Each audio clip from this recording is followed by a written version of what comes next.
വാസ്തവം പറഞ്ഞാൽ വളരെ ദുഃഖകരമായൊരു വാർത്ത ഇന്നലെ കാണുകയുണ്ടായി, പ്രത്യേകിച്ച് ടി വിയിൽ. അത് പിന്നെ 1000 രൂപ കൊടുക്കാത്തതുകൊണ്ട്, കുടിശ്ശിക വന്നതുകൊണ്ട് 5 വയസ്സുള്ളൊരു കുട്ടിയെ സ്കൂൾ ബസ്സിൽ കയറ്റിയില്ല. അത് ഹെഡ് മിസ്ട്രസ് പറഞ്ഞിട്ടാണെന്ന് പറഞ്ഞ് ഡ്രൈവർ കുട്ടിയെ കയറ്റാൻ വിസമ്മതിച്ചു. അപ്പോൾ കുട്ടിയുടെ അമ്മ പറയുന്ന, അവർ ക്ലാസ് ടീച്ചറിനോട് നേരത്തെ പറഞ്ഞതാണ്, പിന്നെ ഇത്തിരി ബുദ്ധിമുട്ടുകളുണ്ട്, പിന്നെ കുട്ടിയുടെ അച്ഛൻ ഗൾഫിലാണ്, അവിടെ ഗൾഫിലെന്തോ പ്രശ്നം, പിന്നെ തിരിച്ചു വരാനൊക്കെ ഉള്ള ഇതിലാണ്, അതുകൊണ്ടാണ് പൈസ അടയ്ക്കാത്തത് എന്ന് പറഞ്ഞു. പക്ഷേ എങ്ങനെയോ അത് ഹെഡ് പറഞ്ഞില്ല എന്നോ എങ്ങനെയോ പിന്നെ കുട്ടിയെ കയറ്റരുതെന്ന് ഹെഡ് പറഞ്ഞു, അതുകൊണ്ട് കയറ്റിയില്ല. അപ്പോൾ അതിനെ ചോദ്യം ചെയ്ത് അമ്മ പിന്നെ സ്കൂളിൽ ചെല്ലുകയുണ്ടായി. അപ്പം മാനേജ്മെൻറ്റോ ഒക്കെ മോശമായിട്ട് പെരുമാറി. പിന്നെ എന്നാണ് അവർ പറയുന്നത്, അതിനെതിരെ അവർ പരാതി കൊടുക്കുകയും ചെയ്തു, ബാലാവകാശ കമ്മീഷനും മറ്റും പരാതി കൊടുക്കുകയും ചെയ്തു. പിന്നെ ഒരു മാസത്തേക്ക് 500 രൂപയാണ് ഇന്ത്യൻ രൂപ, 2 മാസത്തേക്കാണ് 1000 രൂപ. അപ്പോൾ അത് കണ്ടപ്പോഴത്തേക്ക് വാസം പറഞ്ഞാൽ വളരെ സങ്കടമാണ് തോന്നിയത്. അപ്പോൾ ഹെഡ് മിസ്ട്രസ് പറയുന്ന ഒരു ന്യായം, അല്ല സ്കൂൾ അധികൃതർ പറയുന്ന ഒരു ന്യായം, ആ സ്കൂൾ ബസ് നടത്തിക്കൊണ്ടു പോകാനായിട്ട് വളരെ ബുദ്ധിമുട്ടിലാണ്, വളരെ പ്രയാസത്തിലാണ്. അപ്പോൾ പിന്നെ ആളുകളിങ്ങനെ കുടിശ്ശിക വരുത്തിയൊക്കെ ചെയ്താൽ അത് മുന്നോട്ട് കൊണ്ടുപോകാനായിട്ട് പറ്റില്ല എന്നാണ് പറയുന്നത്. അപ്പോൾ രണ്ട് ഭാഗത്തും ആ ഒരു വിഷമതയാണ് നമ്മൾ കാണുന്നത്. നമ്മൾ ആരെയും കുറ്റപ്പെടുത്താനായിട്ട് ആഗ്രഹിക്കുന്നില്ല. വാസം പറഞ്ഞാൽ ആ കൊച്ചുകുട്ടിക്കുണ്ടായ മാനസിക വ്യഥ വാസം പറഞ്ഞാൽ എത്രയോ മോശപ്പെട്ടതാണ്. അമ്മയൊക്കെ ആണെങ്കിലും നല്ല വിദ്യാസമ്പന്നയായിട്ട് സംസാരത്തിൽ നിന്ന് കരുതുന്നത്, നല്ല രീതിയിൽ സംസാരിക്കുന്നത്. അപ്പോൾ അതിൽ ഈ 1000 രൂപ എന്ന് പറഞ്ഞാൽ ഈ അമേരിക്കയിലുള്ള നമ്മളെ സംബന്ധിച്ചിടത്തോളം എത്ര രൂപയുണ്ട്? $12 $12 കുറവാണെന്ന് കുറച്ച് കാണിക്കുന്നതിൽ അർത്ഥമില്ല. $10 ഇല്ലാത്ത അവസ്ഥ വന്നാൽ നമ്മളും വിഷമത്തിലായി പോവും. ചില സമയത്ത് $10 പോലും നമ്മുടെ കയ്യിലില്ല. അങ്ങനത്തെ ഒരു അവസ്ഥ വന്നു കഴിഞ്ഞാൽ, അല്ലെങ്കിൽ നമുക്ക് ഈ കാർഡുകളൊന്നും എടുക്കാത്ത സ്ഥലത്ത് ഡോളർ മാത്രമേ എടുക്കുള്ളൂ എങ്കിൽ ആ സമയത്ത് നമ്മുടെ ഡോളർ ഇല്ലെങ്കിലും നമ്മൾ ബുദ്ധിമുട്ടി പോവും. ഇങ്ങനെയുള്ള അവസരങ്ങളൊക്കെ എല്ലാവർക്കും ഉണ്ടാവാറുള്ളതാണ്. പക്ഷേ അതല്ല, 1000 രൂപ കൊടുക്കാനായിട്ട് അവർക്ക് ബുദ്ധിമുട്ട്, സാമ്പത്തികമായിട്ടുള്ള പ്രതിസന്ധി വന്നിരിക്കുന്നു. അപ്പോൾ നമ്മൾ ഈ കേരളത്തെ പറ്റിയൊക്കെയുള്ളൊരു നമ്മുടെ സങ്കല്പമുണ്ട്, പ്രത്യേകിച്ച് ഈ വിദേശങ്ങളിലൊക്കെ നമ്മുടെ അടിസ്ഥാനപരമായ ഒരു കാര്യം, നമ്മൾ രക്ഷപ്പെട്ട് കഴിയുമ്പോൾ നമ്മളോർക്കും എല്ലാവരും അങ്ങനെയാണല്ലോ, ബാക്കിയുള്ളവരും രക്ഷപ്പെട്ടിരിക്കും എന്നുള്ളൊരു ധാരണ നമ്മുടെ മനസ്സിൽ അറിയാതെ വരും. അത് എന്തുകൊണ്ടാണെന്ന് എനിക്കറിഞ്ഞുകൂടാ. നമ്മളൊരുവിധം നല്ല നിലയിലായി കഴിഞ്ഞാൽ ബാക്കി എല്ലാവരും നല്ല നിലയിലായി കഴിഞ്ഞു എന്നുള്ളൊരു ചിന്താഗതി വരാറുണ്ട് പലപ്പോഴും. അപ്പോൾ നമ്മളൊക്കെ ചിന്തിക്കുന്ന കേരളത്തിലൊക്കെ അങ്ങനെ ഒരു സാമ്പത്തിക ബുദ്ധിമുട്ടില്ല, അവരെല്ലാം സമ്പന്നരായിട്ട് ജീവിക്കുന്നവരാണ്. നല്ല രീതിയിൽ ധാരാളം പേരുണ്ട്, നമുക്ക് പരിചയമുള്ള പലരും നമ്മളിവിടെ അമേരിക്കയിൽ ജീവിക്കുന്നതിനേക്കാൾ സമ്പന്നരായിട്ട് അവിടെ ജീവിക്കുന്നത് കണ്ടിട്ടുമുണ്ട്, ധാരാളം പണവും ധാരാളം സൗകര്യങ്ങളും ഒക്കെ ആയിട്ട്.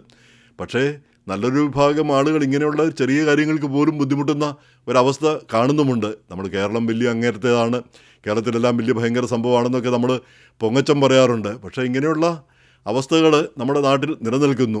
അതിൻ്റെ കൂടെ ആണ് വായിക്കേണ്ടത്, ഈ പ്രായമുള്ള ആളുകളെ ഈ വല്ലയിടത്തും കൊണ്ട് ഇറക്കി വിടുക, അല്ലെങ്കിൽ അനാഥാലയത്തിൽ ആക്കുക, ഇങ്ങനെയൊക്കെയുള്ള ഒരു അവസ്ഥ. വാസ്തവം പറഞ്ഞാൽ അതിൽ ആ മാതാപിതാക്കളോടും അങ്ങനെ വിടേണ്ടി വരുന്ന ആ മക്കളോടാണ് എനിക്ക് കൂടുതൽ സഹതാപം തോന്നിയിട്ടുള്ളത്. കാരണം എന്താ വെച്ചാൽ അങ്ങനെ വിടുന്നത് പലപ്പോഴും ഇഷ്ടം കൊണ്ടായിരിക്കില്ല, നിവൃത്തികേട് കൊണ്ട്. അപ്പോൾ അവർക്കോ ജീവിക്കാൻ വഴിയില്ല, ഈ പ്രായമുള്ള മാതാപിതാക്കളെ കൂടെ പോറ്റാനായിട്ടുള്ള കഴിവില്ല. അപ്പോൾ അവരെ ഇറക്കി വിടുന്ന ഒരവസ്ഥ വരും. എത്രയോ വിഷമകരമായിട്ട് അവർ ചിന്തിക്കുന്നില്ലെങ്കിൽ കൂടി എത്രയോ ദുഃഖകരമായ ഒരു കാര്യമാണ് അവർ ചെയ്യേണ്ടി വരുന്നത്. അപ്പം അതിന് ഈ തമിഴ്നാട്ടിൽ തലൈക്കൂത്തൽ എന്നോ മറ്റോ പറഞ്ഞൊരു സംഭവമുണ്ട്. പണ്ട് കാലത്ത് അത് ഇപ്പോഴും ഉണ്ടെന്നാണ് പറയുന്നത്. ചില ഗ്രാമങ്ങളിലൊക്കെ ഈ ആളുകൾ, പുരുഷന്മാർ പ്രായമായി കഴിഞ്ഞാൽ അവരെ കൊണ്ട് പിന്നെ ഒന്നും ചെയ്യാൻ പറ്റില്ല. നേരെ മറിച്ച് സ്ത്രീകൾ പ്രായമായാലും മക്കളെയൊക്കെ നോക്കാൻ പറ്റും. അപ്പോൾ ഈ പുരുഷന്മാരെ കൊണ്ടൊരു ഉപകാരവും ഇല്ല. അപ്പോൾ അങ്ങനെ വരുമ്പോഴത്തേക്ക് ഇവരുടെ തലയിൽ തേങ്ങാവെള്ളം ഒഴിക്കും, കരിക്കിൻ്റെ വെള്ളം ഒഴിക്കും. അപ്പോൾ അവർ പനി പിടിച്ച് തട്ടിപ്പോവും. അധികം താമസിയാതെ, തമിഴ്നാട്ടിൽ പ്രത്യേകിച്ച് ചൂടുള്ള കാലാവസ്ഥയുമാണല്ലോ, അങ്ങനെ ആളുകളെ ഒഴിവാക്കുന്ന തലൈക്കൂത്തൽ, ആ പരിപാടി ഇപ്പോഴും ഉണ്ടെന്നാണ് പറയുന്നത്.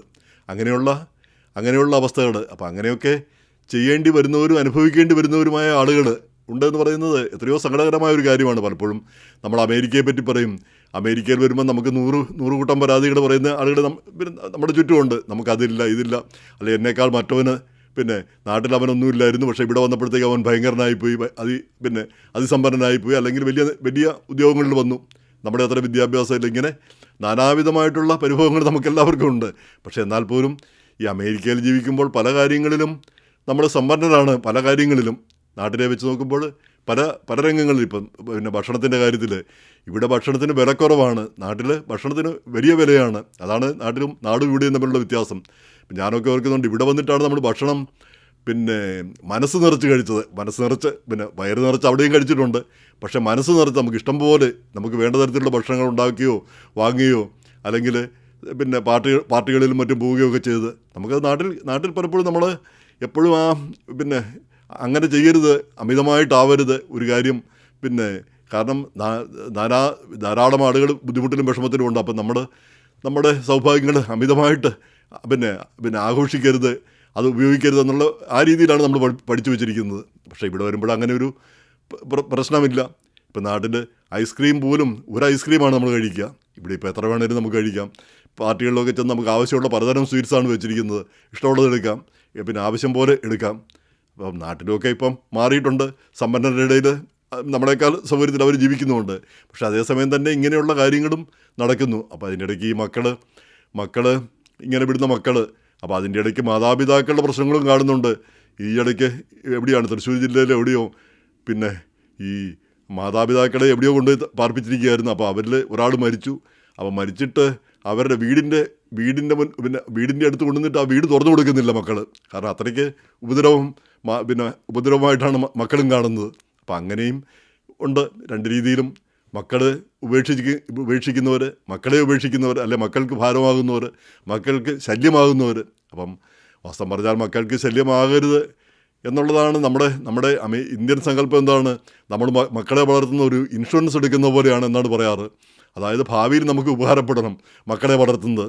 അതൊരു ശരിയായ ചിന്താഗതിയല്ല. മക്കളെ വളർത്തുന്നത് അവർ വളർന്നു പോകാനും അവരുടെ വഴി കണ്ടുപിടിക്കാനും വേണ്ടിയിട്ടാണ് വളർത്തുന്നത്. അവർ നമുക്ക് നാളെ ഉപകാരപ്പെടണം എന്ന് കരുതിയല്ല നമ്മൾ വളർത്തുന്നതും.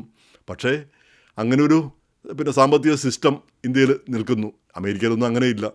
അപ്പോൾ ഇപ്പോൾ അമേരിക്കയിലൊക്കെ ജീവിക്കുന്ന നമുക്ക് ഈ സോഷ്യൽ സെക്യൂരിറ്റി ഉണ്ട്, പിന്നെ പെൻഷൻ കാണും, ഇതൊക്കെ ഉണ്ട്. ഇതിന് തട്ടിമുട്ടി കഴിഞ്ഞു പോകാൻ പറ്റും, അല്ലെ മറ്റ് സമ്പാദ്യങ്ങളൊക്കെ കാണും. നേരെമറിച്ച് ഈ മക്കൾക്ക് ജോലിയും കൂലിയും ഇല്ല, ആരോഗ്യമില്ല, അല്ലെങ്കിൽ അവർക്ക് മാനസിക പ്രശ്നങ്ങൾ, അല്ലെങ്കിൽ അപകടത്തിൽപ്പെട്ട് അവർ വീണ് കിടക്കുക.